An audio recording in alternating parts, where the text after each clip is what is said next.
Britain's first North Sea oil had come from the Argyle field in a tanker. 40年之後，你架跑車變成咗廢鐵，呢個係英國同埋嘅真實歷史。大家好，我係半邊人。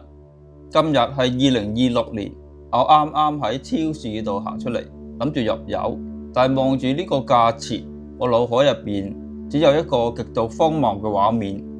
我哋嘅下邊呢片土地向東行就係北海，嗰度埋藏住足以改變上個歐洲命運嘅石油，但係英國人今日依然要為石油而掙扎。先唔好理美國同伊朗傾掂數未啦，就算係傾掂咗數啊，點解英國嘅石油都係冇跌過嘅？加油價加得快喎，又唔見係減價嘅喎，咁究竟係點解呢？不過喺開始之前，如果你唔介意嘅話，請你 like 同埋 subscribe 呢個 channel， 等我有動力可以製作同類型或者不同類型嘅影片。我想同大家玩一個想像嘅遊戲，想像下你同你嘅鄰居同時喺後花園發現咗個金礦，你將掘出嚟嘅黃金攞去賣，換咗架跑車，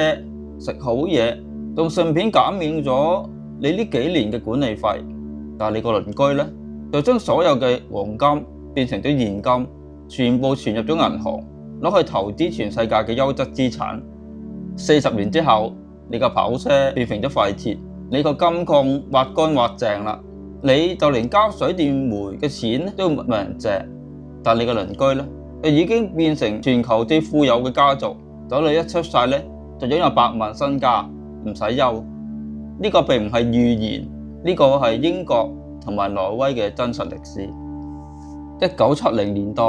北海發現咗石油，英國正處於一個罷工停電、經濟崩潰嘅邊緣。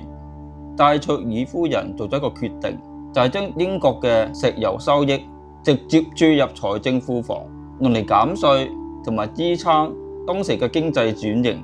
英國選擇咗現買現賣，將祖先遺留下落嚟嘅資產當成收入去揮霍，換取咗80年代嘅短暫繁榮。而相反，挪威人就覺得石油係屬於未來嘅，1分錢都唔准直接用落政府開支。佢哋成立咗主權財富基金，而今日呢個基金個規模超過咗1.6萬億，係1.6萬億嘅美金。當全球嘅油價大升，挪威政府就賺到笑，可以用基金嚟補貼國民，而英國人呢，就只能夠默默承受通脹嘅煎熬。我哋親手敗走咗副身家，而呢場敗家史仲有一陣極度虛偽嘅掩飾。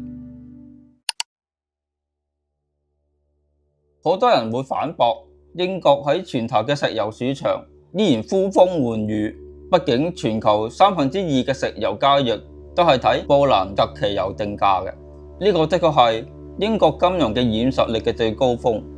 喺英國倫敦金融城嘅交易員，每日係咁以得幾下 keyboard 就決定咗全世界買油要俾幾多錢。但事實係殘酷到令人心寒，因為實體嘅布蘭特期油早喺2021年已經完全停產，拆除咗所有嘅基建。而家所謂嘅布蘭特期油，其實只不過係一個由幾個唔同嘅油田拼湊出嚟嘅金融符號。英國每日實體嘅石油產量由1999年嘅高峰接近300萬桶，直到而家我諗70萬桶都未必有。我哋擁有定價權，但係徹底咁失去咗供應權。呢種權力係極度虛幻嘅，就好似屋企個朵然係好響，但係米缸就空晒啦。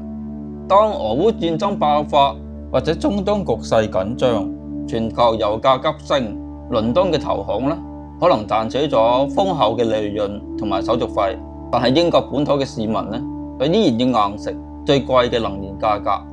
一個國家嘅金融影響力，如果冇實體經濟嘅支撐，喺真正危機來臨面前，根本不堪一擊。我哋正係用虛假嘅金融光環嚟掩蓋實體能源枯竭嘅恐懼。如果話產量下跌係自然規律，咁英國政府親手摧毀咗自己嘅煉油能力，就係徹頭徹尾嘅戰略自殺。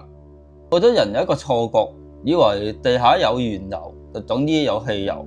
其實燃油呢，只不過係一種黑色嘅液體，你入落架車度，架車係開唔到嘅。中間必須要經過一個煉油廠。喺2025年嘅4月，蘇格蘭唯一而且係歷史最悠久嘅 Greenwood 煉油廠正式關閉咗佢嘅原油加工業務，降級成為一個出口嘅分發碼頭。呢件事發生咗喺舊年，當時個新聞仲輕描淡寫，但係對於英國嘅國家安全嚟講係敲響咗喪鐘。今日嘅蘇格蘭就連一滴本土提煉嘅汽油都生產唔到，100%依賴進口。呢件事有幾荒謬呢？我哋喺北海辛辛苦苦開採出高品質嘅甜原油，因為國內冇足夠嘅或者合適嘅煉油設備，唯有將原油出口去美國或者荷蘭。外國人幫我哋提煉成汽油同埋柴油之後，我哋再用高價買返轉頭，中間嘅加工費、運輸費，全部由我哋每一個去油站入油嘅英國市民找數。所謂嘅能源主權，從來都唔係指你嘅地底有幾多資源，而係你對成個產業鏈嘅控制力。當你連加工嘅能力都放棄埋嘅時候，咁你只係一個出賣初級農產品嘅窮國。當我哋回望呢段歷史，同埋面對油站嘅高昂收費，我哋會發現英國之所以造成今日嘅困局，唔係天災，而係幾十年以嚟無數個短視嘅決定累積而成嘅人禍。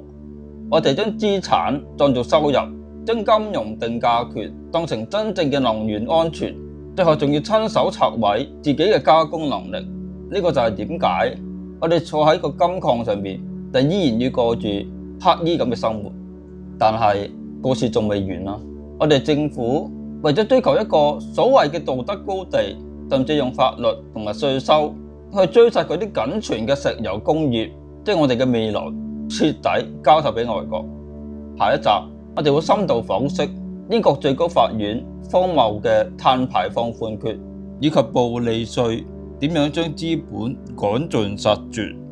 最後我哋會探討一下喺呢個死局入面，英國究竟仲有冇重奪能源主權，令到油價真正穩定落嚟嘅終極生路呢？